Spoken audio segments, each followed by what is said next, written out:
Survival games are an interesting genre. As someone who has tried a host of different titles under the survival banner, there's always seems to come a point where you've survived really well, but the game keeps going. You've unlocked the greatest tech, built the best weapons, and have even created a 2-scale model of the Death Star with the base building tools, simply because you could. Something that I find never really gets fleshed out though, is the endgame. However, thanks to the good folks over at Frostkeep Studios, a few of us here at MMORPG have had the opportunity to dive into their latest survival title, Rend. Currently in early access, this fantasy adventure meets team-based survival title on the surface offers many of the mechanics I've come to expect from games in this genre. Some solid harvesting and crafting mixed with some interesting enemies and locations make it a solid entry. However, as I've explored the world of Rend, I've discovered that, like one of my favorite childhood shows, and currently on my top 5 most hated movies franchise list, there are more here than meets the eye. I'm Matt, and here's 3 reasons you should be trying Rend.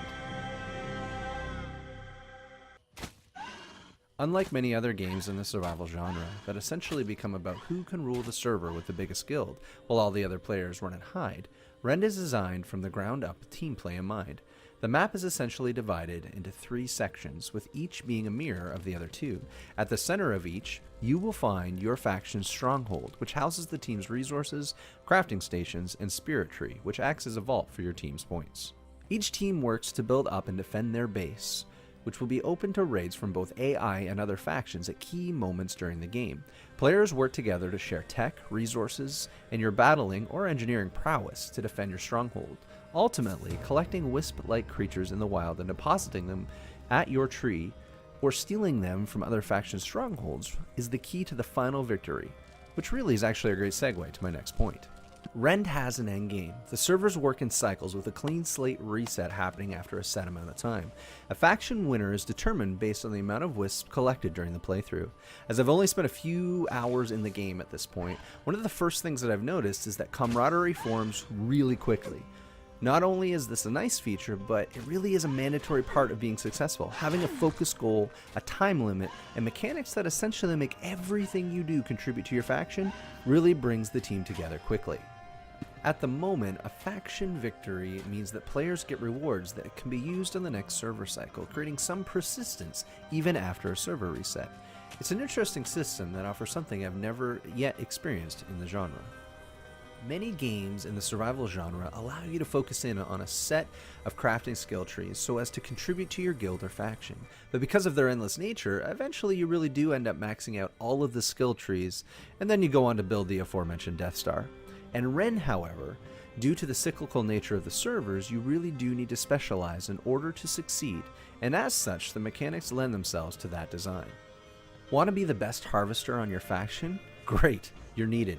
You want to have those sweet bow skills to take out enemies both AI and in PvP? Great, you're still needed. The point is that no matter where you focus your time and energy, Rend is designed so that it all works towards that goal of server dominance. With a timed victory or defeat always on the horizon, players can try a multitude of builds with each cycle until you find the exact way you want to play. In all honesty, I've only put a few hours into Rend, but already I can see the uniqueness of the title at work. I've met a bunch of people in a short time, and I've loved the community atmosphere that has developed around the title. I'm not typically a PvP player, but I'm finding that knowing that there's a focused group of people working together has allowed me the opportunity to ease into it. Plus, knowing that I can actually focus on the PvE elements through gathering, crafting, and exploring and still contribute to the PvP side of the game makes me want to spend more time here.